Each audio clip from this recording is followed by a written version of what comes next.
Come in. Welcome. I'm E.G. Marshall. The great French writer Balzac called life the human comedy. Our own Mark Twain saw it as a human tragedy. What's in a name? There are a great many laughs in a true tragedy, and plenty of tears in a genuine comedy. Mark Twain's long suit was irony. And now we have an opportunity to see how he plays that kind of hand in one of the greatest stories of deception ever written. And there's no doubt about it. You can be wealthy. Oh, I like that. Famous. Famous, too. Absolutely. And powerful. Wealthy, famous, powerful. A force in the world of art. It sounds wonderful. That's what you're giving me. And in return, what do I have to give you? Your life.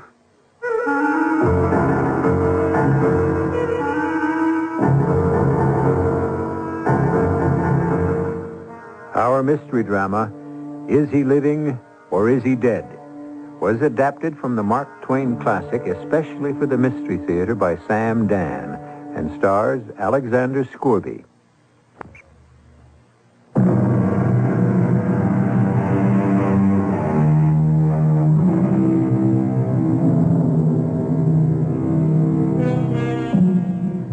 It is unfortunate but true that a great many creative men are killed by poverty.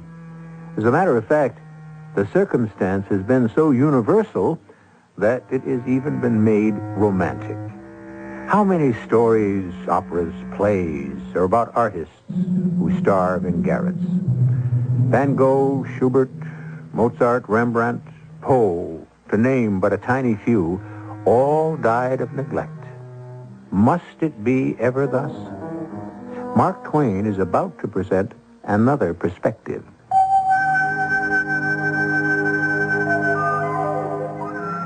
I was spending the month of March, 1892, at Mentone on the Riviera, fully enjoying the flooding sunshine, the balmy air, and the brilliant blue sea, without the marring additions of human fuss and display, which one encounters a few miles away at Nice and Monte Carlo.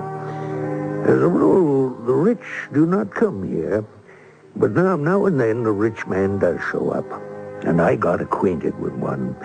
Partially to disguise him, I shall call him Smith. One morning, we were having breakfast at the Hotel des Anglais, when he exclaimed, Quick! Cast your eye at that man. Which man? The one just going out the door. Yes? Do you know who he is? Why are you so excited, Mr. Oh, no, do you? Well, I think so. He spent several days here just before you arrived. Do you know anything about him? Well, someone said he's an old, retired, and very rich silk manufacturer from Lyon. Or was it Lille? Well, what else do you know about him? Well, I don't know anything about him except... Except what? Well, I would assume he must be all alone in the world. Oh, why? Why? Well, he looks so sad and dreamy, and he doesn't talk with anyone. Would you know his name? Yes, it's Théophile Magnan. Well? Well, what? Well, what are you going to tell me? Tell you? About the old gentleman. Oh. Smith, taking you by and large, you're quite a character. Here, the mere sight of a person sends you into a perfect fit. One might have thought the man was Jack the Ripper, the way you seem to take on about him. And now you simply cannot say, oh, and just haul down the flag. Smith? Smith, are you awake? Shh, I'm trying to think. About what? It's one of Hans Andersen's beautiful little stories. Well, how did he get into the discussion? I remember only one part of it. Do you remember the old man who just left? Seems a child has a caged bird, which it loves, but thoughtlessly neglects. And the bird pours out its sweet song, unheard and unheeded. You follow this? Well, yes. In time, hunger and thirst assail the poor bird. Its song grows feeble and plaintive, and finally ceases, and the bird dies. Well, the child comes by, and you know what happens, don't you? Well, I would say the child sees the poor dead bird and is smitten to the heart with remorse. And then with bitter tears, the child calls his mates, and they bury the bird with elaborate pomp and the tenderest grief. Well, then you have read the story. Oh, it's an old story.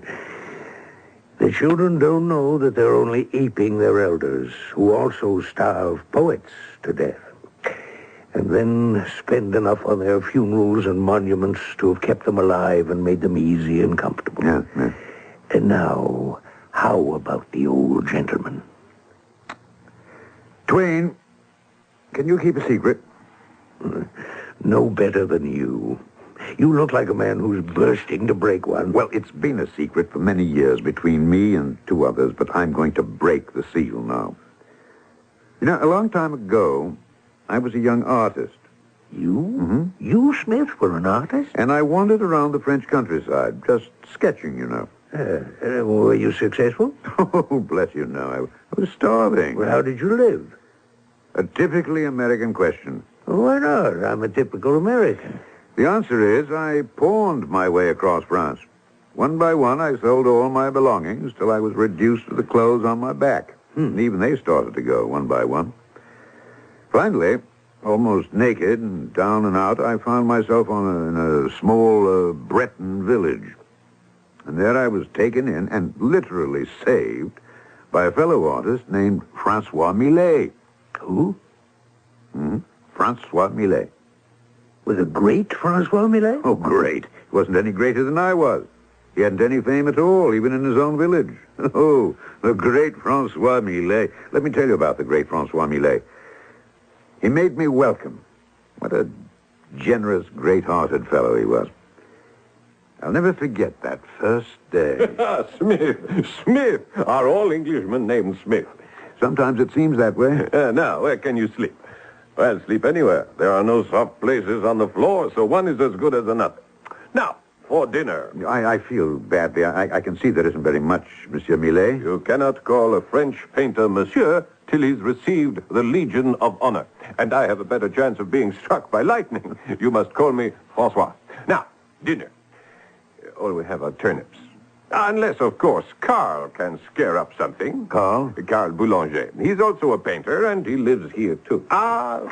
Speak of the devil. How shall we prepare the turnips tonight, Francois? That tells me everything. Well, how about turnips remoulade? We have no egg yolks. I have it, Carl. Sautéed with mushrooms. We have no butter.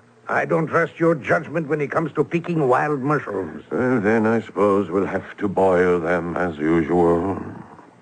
Who is this? Oh, Smith, an Englishman. Smith, this madcap is Carl Boulanger. How do you do? He doesn't look like an Englishman. All Englishmen are supposed to be rich. Smith is a painter. Poor devil. Why didn't you arrange to be born in France, and then you would have learned to starve properly? I can starve as decently as any Frenchman. Oh, what's that? What? That canvas against the wall. I just noticed it. No, that. I call it the Angelus. It isn't too bad, eh, Smith? I've never seen anything like it. It's a masterpiece. There's a feeling of oneness with God. Carl, I have a confession to make. Yes, Francois? I was offered 5 francs for it. When? Last week. Yes, a week ago, Thursday. And what happened? I turned it down. You turned it down. Francois, 5 francs means a dozen eggs.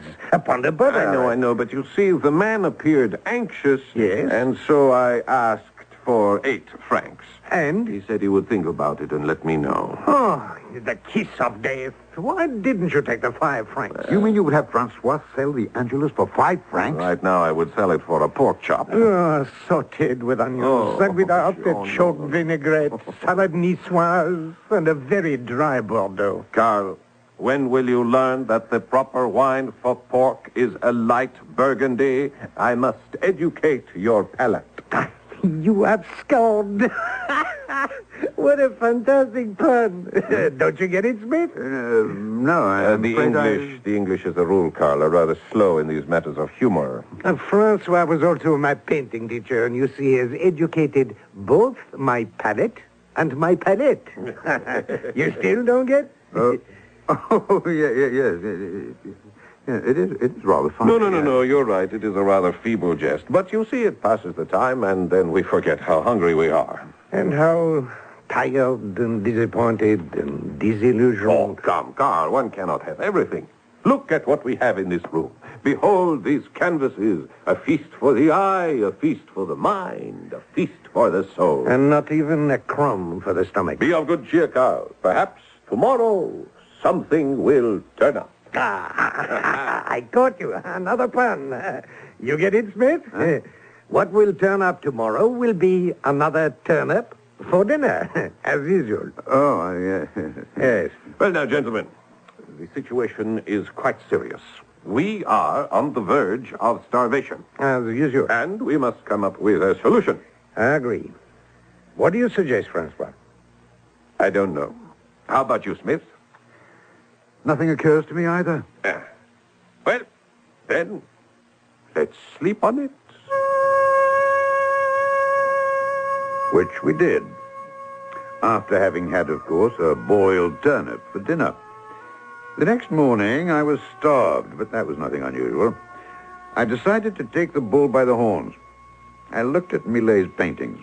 How could anyone in his right mind not jump at the chance to buy them? Accordingly, I placed a few under my arm, the Angelus, Man with a Hoe, the Woodcutter, and Death, and I began to knock on doors. Practically every door was slammed in my face. Only one elderly woman deigned to talk to me at all. What are you selling? I see. That's painting nonsense. Oh, but, Madame, I assure you... And have you joined the other two? The scoundrels, the ne'er-do-wells? Madame, if you please... The good-for-nothing lazy tramps who refuse to work for a living. Madame, painting is one of the most difficult of all occupations. Painting a house, maybe. Madame, I am here to help you to get rich. Ah. You must admit that there are paintings which are worth millions, yes? Now, admit it. Well... But here is your golden opportunity. A few pennies invested today will bring fabulous dividends tomorrow. How do I know? Because these are the paintings of the great Francois Millet. The great Francois Millet. Yes, madame. These paintings will increase 100-fold, 1,000-fold in value, because Francois Millet is a genius. He is... There's no doubt about it. Who said so? She slammed the door in my face. And at that moment, a great light exploded in my brain. Who says so? I raced home. I couldn't wait to share this flash of sudden insight with my companions. Hunger creates great divisions, Francois. Continues me. She and everyone else in this town. They don't make up their own minds. They don't decide things for themselves. Oh, but that's how people are everywhere. And so she looks at you, Francois, and at me, and at Carl. How's she to know that the paintings have merit? It should be obvious. Of course. The colors, the figures, why, it's all over the canvas. But unfortunately, no one has told her that as yet. What do you mean, no one? I've been trying to sell these paintings for months, years. I patiently try to explain. But who are you? Who am I? I'm Carl Boulanger, a painter. No, you're Carl Boulanger, a shiftless good-for-nothing who would prefer to beg for his bread sooner than work for it. Who has perpetrated this infamous falsehood? And so am I, and so is Francois. What he says is true, Carl. And yet, if someone in authority were to say, Francois Millet, truly a great master. Why, overnight, Francois would be the toast of the town. Yes, authority. That's what the people look for. No one wants to make up his own mind. Therefore, Francois, we shall have an authority to authenticate your greatness. An authority? Of course. A great Parisian authority. I know Professor Louis de Courbet. Who? He's the most respected professor of art at the university. No, he won't do, Francois. But he's the most learned. We don't want learned people. We want famous people. Oh.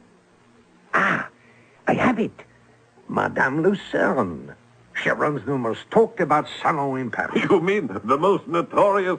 If she says a painting is great, It'll be hailed as a masterpiece. Yes, but does she know anything at all about painting? Probably not. Well, then how? Well, the question is, who should go? You are the smoothest talker, Carl. No, I nominate Smith to be our envoy. Me? Why? Because you're the handsomest. Oh, but what does that have to do with the... Do you recall the legend of the Golden Fleece?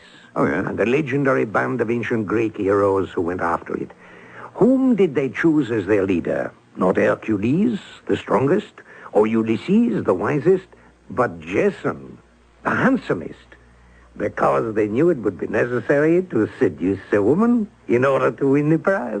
Oh, but no, You may not have to go that far. And what if he does? We must all make sacrifices for art.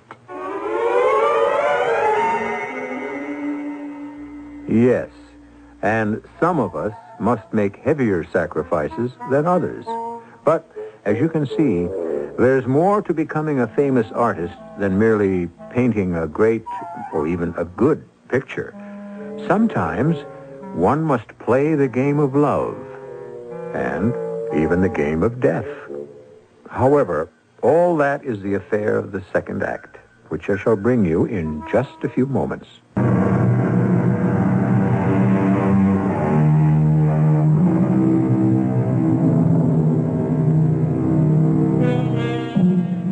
We may all have to revise some of our ideas about art before our story is over.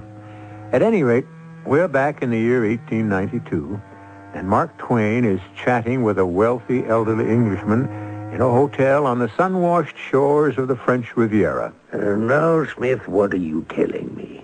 That some 25 or 30 years ago, you and the painter Francois Millet and... Carl Boulanger. Yes, and yourself were starving artists in a provincial French town? Exactly. And that you concocted some mad scheme to get Millet recognized? Ah, but you haven't heard the scheme yet. You see, if you're a creative artist, people don't know you're good unless somebody who speaks with authority says so. You get no argument from me on that score, Smith. Well, they had the idea to send me to the salon of Madame Lucerne in Paris. She was a former mistress of King Louis Napoleon himself. Which made her an eminent critic, connoisseur, and authority on the art. Exactly. Well, how did you propose to gain admission to Madame's salon? You were, after all, ragged, unknown. Well, I did the only thing any sensible man would do under the circumstances. I broke into a bedroom. Who is that? Don't be alarmed, Madame. I'm not a burglar. You are not a burglar. And please don't pull on that bell cord. Allow me to give you two reasons why you are a burglar. First, you break into my room. But, Madame... Second, under your arm, I see some paintings, which you have obviously stolen from my house. No, Madame. I haven't come here to steal paintings, but to present you with some. Present me? Yes, Madame, because you are the supreme and sublime authority on art. Ah. Look at these, Madame. Isn't each a masterpiece? Frankly, monsieur, I wouldn't have the faintest idea. Now, what is this game you wish to play with me? A game? All men have one game or another in mind where I am concerned. And since you are not half bad looking... It is for a friend. Ah. The man is a genius. One word from you... Oh, one word from me. How simple you make it all sound. But it is simple for you. You've turned unknown men into great writers, composers overnight. Oh, it's not a simple matter. And it doesn't happen overnight. The man must have something. Francois Millet has everything. He's a genius. Oh, the woods are filled with genius. Oh, but surely, I mean, just look at these paintings. Now, I could make a great painter out of you. Me? You are the love bandit. The what? You break into the boudoirs of famous ladies, and you leave behind a painting as a memento of the adventure. These you have here are excellent for the purpose. Shall we begin? No, these paintings are not mine. Who is to know the difference? They're the work of Francois Millet. Must we discuss that tiresome, No, Millet. you see how each painting bears his hallmark, his unique style? Monsieur, these things are lost on me. I know nothing of art. Oh, isn't there anything you could do to help me, Leigh? Oh, sit beside me, and we can talk more comfortably. Yes. No, surely there's something you could do for him. Why? Well, because one day he would be a glory to France. Oh, monsieur, you're an Englishman. Yes. Why should you worry about the glory of France? Well, the glory of the world. Oh, well, I see we must decently dispose of Millet. There's only one way I could hope to help him. Oh, how? He would have to be dead. Dead? I'm sorry, but that's the way it goes with the geniuses. Now, where were we?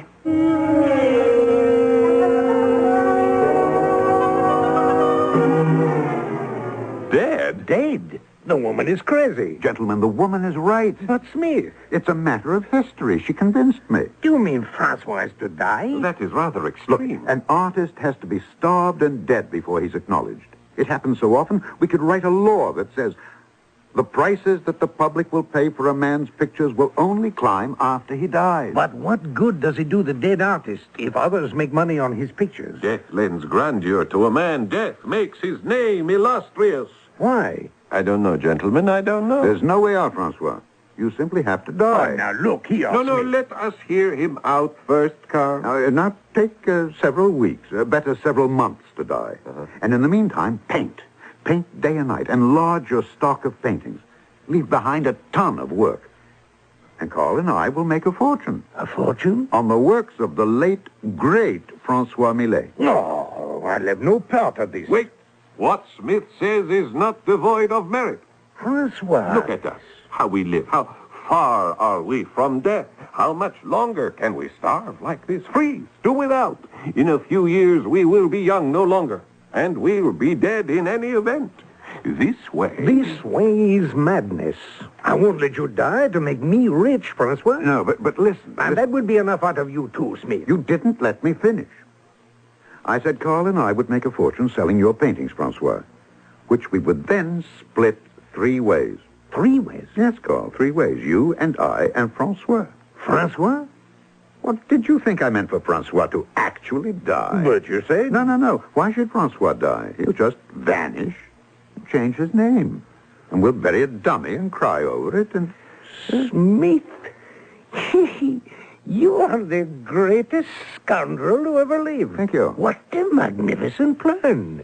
What do you say, Francois? Well, would it be proper to play this kind of trick on the world?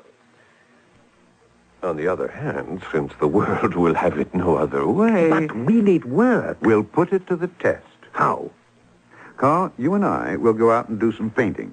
You head north and I'll go south. Choose a villa or a business establishment of some sort. Make sure the owner notices you. He'll come over out of curiosity, and the rest will be easy. So I chose a large country house and set up my easel and began to sketch. I saw the proprietor standing on an upper veranda. I paid no attention to him. I knew that sooner or later he'd saunter over.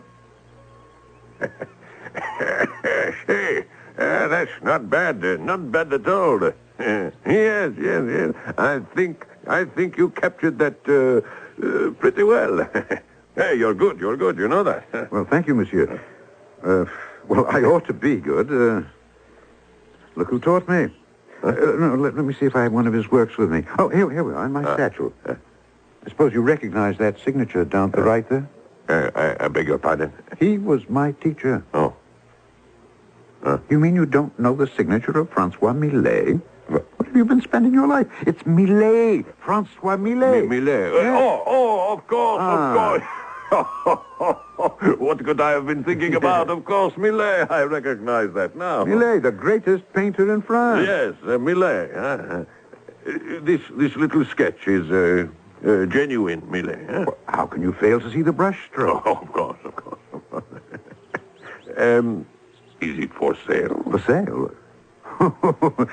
I may not be rich, but I'm not that poor. You know, I really would like to buy it. Well, I don't know. It's a genuine No, millet. I'd like to sell it to you because I can see you really do appreciate great art. I do. But, well,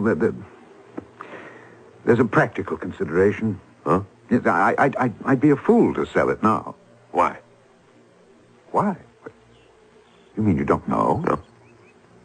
Millet is on his deathbed. The doctors say he can't live 3 months. Oh. And once he dies, his pictures can't be had for love or money. Monsieur, I'll give you 800 francs for that little sketch of his, huh? Oh. You really do love it, don't you? It's a genuine millet. Oh, dear. Oh, I am a fool. All right, take it.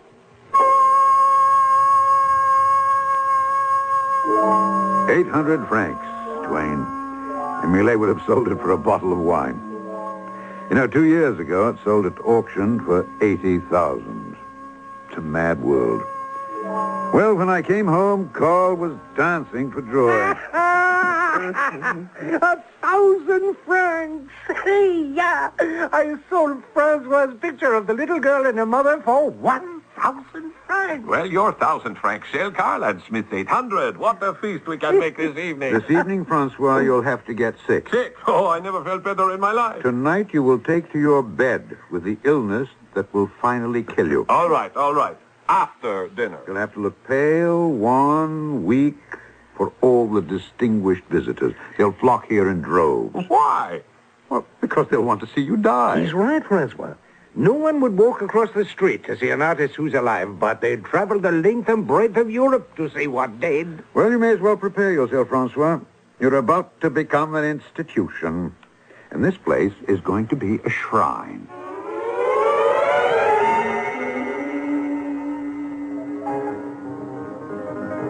Oh, you wish to see me? I see, madame, you've forgotten me. Which one are you? Oh, Mr. Smith. I'm sorry to intrude. Oh, well, I am just listening to Mr. Schumann here. He's a composer. Oh, excuse us, please, for just a moment, Monsieur Schumann. Well, now, Mr. Smith, how have you been? Where have you been keeping yourself? I wonder, madame, if you remember your promise Oh, I never forget a promise. to help my friend. Your friend? Yes, Francois Millet. Millet. Oh, yes, of course, I recall now. But, Mr. Smith, I also remember telling you there was only one way I could help him. He would have to be dead. Yes. Well, madame, he's getting there. Oh, Mr. Smith, we are all getting there. I know, but he should arrive there in less than a month. Eh? What are you saying? Madame, he's on his deathbed. Oh, this is tragic. Oh, here, sit by me. Now, what is he dying of? I believe a broken heart. A broken heart. Wonderful. Yes, his heart has been broken because the world has failed to recognize his genius. Oh, this Monsieur Millet, he's on his deathbed, actually? Actually. Oh, what a cooperative gentleman. Oh, he certainly deserves to become famous. I brought you some of his paintings. Oh, yes, I see. Oh, the unmistakable stamp of genius. His name shall become a household word.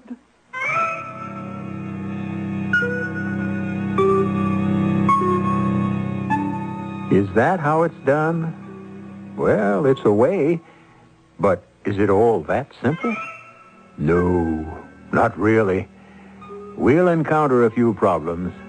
After all, Francois Millet has to die in a convincing manner and in front of witnesses. Well, that's why we have third acts, isn't it? I shall return in a few moments.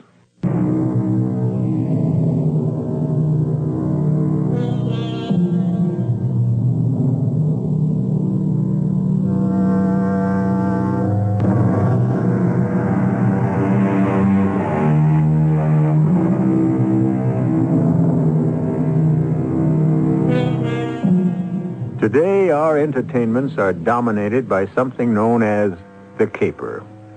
This is usually an elaborate scheme to swindle something from somebody. Money from a bank, secrets from a spy ring, anything, anywhere, anytime. Like most art forms, this one is hardly new. We're listening to one right now. It was inspired by a short story by Mark Twain. And if the word had existed in Twain's day, he might very well have named this piece the Francois Millet Caper. I don't understand at all, Smith. Why did you need this Madame Lucerne? After all, you proved you could make money by using Millet's name. Both you and Carl had already sold his pictures. Yes, that was good enough for the provinces, Twain. But we wanted more than just a little local reputation. We required fame. And for that, you needed Paris. And no creative artist has ever conquered Paris without the help of a woman. Meanwhile, we were having our problems. Millet didn't mind starving when we didn't have a sou. But now that there was some money... But if I don't eat, I'll die. Well, that's the idea, Francois. But since I'm not to die, actually, what difference should it make? But people come to see you. You can't look healthy and robust on your deathbed. Smithy's right. The reporter from that English journal yesterday did give you several suspicious looks. Meanwhile, I'm not painting. You can't have everything. And at mealtimes, I can't have anything. Well, your jokes are becoming feeble, at any rate. I have an idea. Why don't we say I'm too ill to see anyone? In that way, I can eat like an elephant. And you'll get to weigh as much as an elephant, too. We won't be able to get you into your coffin. Oh, who's getting into a coffin? Well, you'll have to be carried out of here when the time comes. That is something no one has explained to me. How and when do I die? And how and when am I to be buried? All the details have not yet been worked out. Suddenly, Twain, we were invaded. Everyone wanted to see the great Francois Millet. Carl and I almost wore ourselves out guarding the door. No, I'm sorry, monsieur, the master is too ill to receive anyone. Yes, of course. We will convey your regards. Meanwhile, Millet was painting away, piling up stock, as we called it. And Madame Lucerne was selling them, discreetly, of course, in Paris. The great sale was the Angelus for 2,200 francs. Little did we know that the day was coming when France would struggle to own it, and a stranger would come along and capture it for 500,000 cash. And meanwhile, we were having problems with Millet, or I should say, with his appetite. I don't understand it, Carl. He gets fatter every day. Well, fatter and healthier looking. This won't do. Carl, do you allow him to sneak in some food on the sly? How can you accuse me? Well, how can he gain weight on tea and toast? Well, especially tea without sugar and toast without butter. Oh, wait. Inside, listen. Inside his room. Do you hear what I hear? Well, I'm not sure. Shh. That has to be the sound of a spoon against a bowl. He's eating. But how? Oh, why didn't we think of it? Somebody's smuggling food into him from the outside. But who? That has to be the answer. Sneaking food into his room through the window. Now, you sit here. I'll steal around to the back of the house. What are you doing here? Oh, Why, it's Madame Maufrigneuse. Well, I Explain yourself, Madame. Well, sir, Francois Millet is a genius, a great genius. He is? Who says so? Why, everyone says so. It's a known fact. And when I heard he was dying, I thought perhaps... What do the doctors know? The poor man probably needs a decent meal. Well, no one is allowed into the house. And so Yes. Well, we can't have any more of this. Why not? Because the doctor says food will kill him. Should it matter? He's dying anyway. And you should see how happy he is with my soup and the roast fowl and the fish. Madame, he is not a goose to be stuffed for pâté. You needn't yell at me. I was only doing my Christian we duty. only want him to die in comfort. And I want him to die happy. Poor fellow. He starved most of his life. Must he go hungry to his grave? But he's very ill. He looks fine to me. Fat and rosy. Perhaps my cooking can save his life. Or do you want him to die? Well, why would I want him to die? Well, there's nothing to be done. She could prove a great embarrassment. So we let her deliver the food every day, and of course Carl and I were forced to eat it. Meanwhile, the house was besieged. People came from everywhere for the death watch. It was unbelievable. Read what it says here in the Paris paper. The lamp flickers for Francois Millet, great painter, said to be in his last hours. Yes, all over the world. Look, in England, the final chapter in the Millet story. In America, look. Curtains for Francois. I shall die in earnest if I am not fed. What are you doing here, Francois? Why aren't you in bed? Wasting away. Look at me. Nothing but skin and bones while you two gorge yourself on Madame Muffineux's heavenly cuisine. It's not fair. This is the thanks we get for making the man a genius. Hang being a genius. When can I get a decent meal? Ah, really, Smith? We should hire a butler. Francois, back into bed. Quickly, quickly. Just the wing of the chicken? No. Not even the neck? Into your room. Quickly, Francois. I might as well die and be done with it. Now, let me see who that is. Oh, let me in quickly. Oh, Madame Lucerne, please. You know, the whole world is talking about the great Francois Millet. Yes, Madame. A The tragedy. demand for his paintings rises by the hour. We have plenty, stacks of them, which Madame can take back to Paris and sell. Oh, no, monsieur. They will sell better after he dies. The poor man. He's at death's door, is he not? Yes, Madame.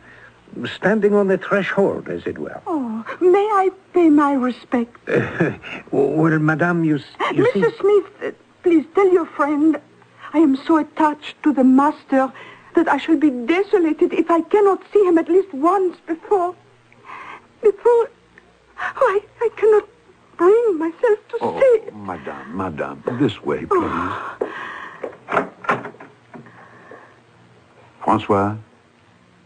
Francois, a beautiful lady to see you. Oh, poor Francois, he seems to be in a coma. Monsieur, he looks remarkably healthy for one who is supposed to be terribly ravaged by illness. Oh, well, looks are deceptive, you know. I thought you said he was at death's door. Oh, he is. Oh, well, timing, you realize, is everything in life, as well as death. This would be an excellent week. Oh, it would? Next week, everyone will be talking about a new opera by Wagner, and we expect some stunt or other from Alexandre Dumas the Younger. But this is a very quiet week. Oh, I see. Of course, I realize that man goes when he is summoned to the divine presence, and not a minute before. How true. However, yes. there is always the possibility that one is too busy to hear the summons. Yes.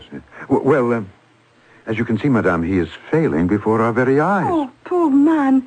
Well, I must return to Paris, where I shall say, of course, that he died in my arms.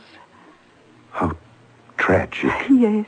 Well, I must hurry back there to speak with all the journalists. Of course. I had taken the liberty to order a coffin. A coffin? Yes.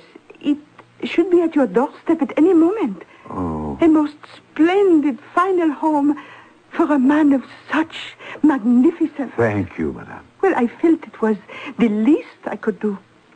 And now, if you will excuse me, I must return. Of course. Oh, do you mind if I leave this valise here? It might be too much trouble to carry back. Of course not, Madame. I thought I would stay longer, and I had brought a change of costume, but that dress bores me. Why not give it to some deserving charity? As you wish, Madame.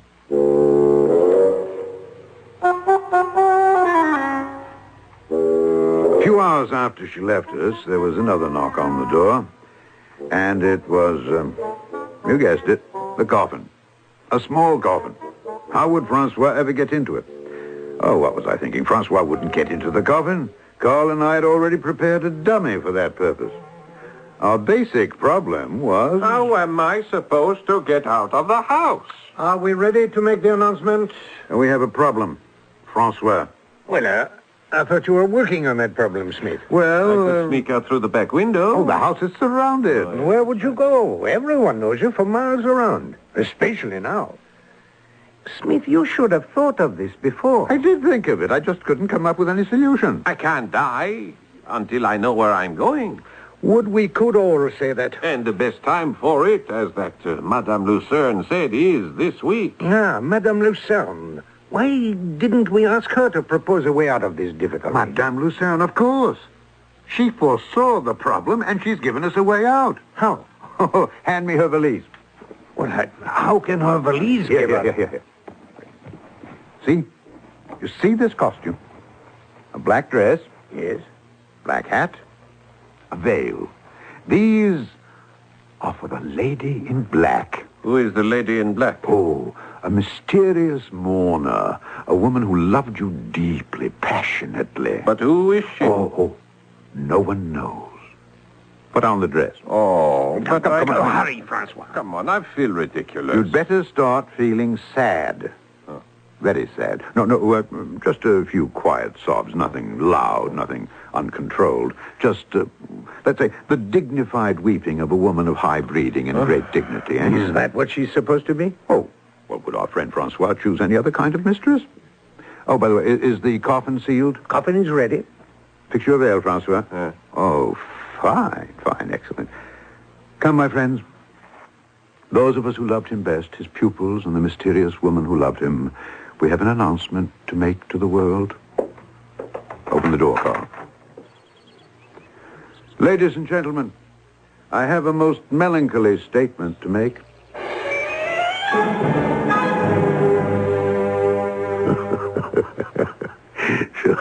So you buried Francois Millet, eh, Smith? Yes, Twain, we buried the dummy in the coffin. There was a great funeral. Oh, yes. And Millet, disguised as the woman, escaped detection. The world was convinced Millet had died. What happened to him? Oh, can you keep a secret? I can only try. You remember that elderly gentleman I pointed out to you earlier this morning? That Was Francois Millet? That was Francois Millet. For once, a great artist was not starved and killed by indifference and neglect and then given the vain and empty pomp of a loud and meaningless funeral. No, we saw to that. Francois Millet has never known and will never know another hungry day.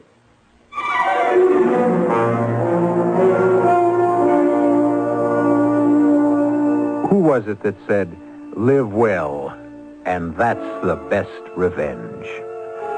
Live well. So few artists can manage it in the face of indifference and just plain misunderstanding. And when Mark Twain wrote the story, he did it in the spirit of, "Here's one for our side." Well, we're always on your side, and we'll be back here in just a few moments.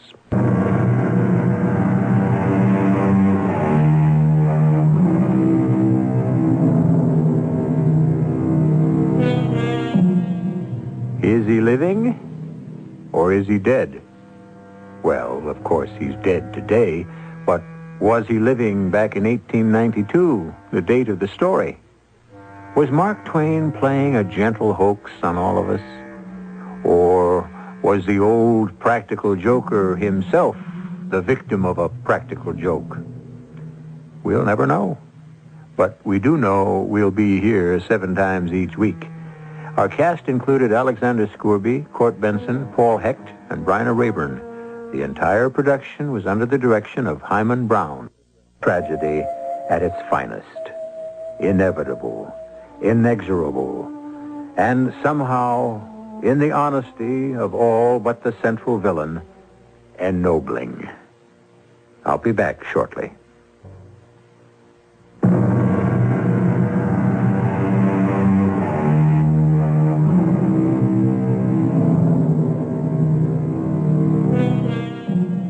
It would be unfair, of course, to leave our tragedy just as it resolved itself, for only one reason. That sinister, despicable, unforgivable Iago. I'm glad to report that for those of you who might not know in advance, his punishment well fitted the crime. Since Cassio was governor, and in a sense dictator of Cyprus, it was left to him to dispose of Iago. When all the facts came out, how kind would you have been? Our cast included Arnold Moss, Marion Seldes, Joan Arliss, Court Benson, Ralph Bell, and Ian Martin. The entire production was under the direction of Himan Brown.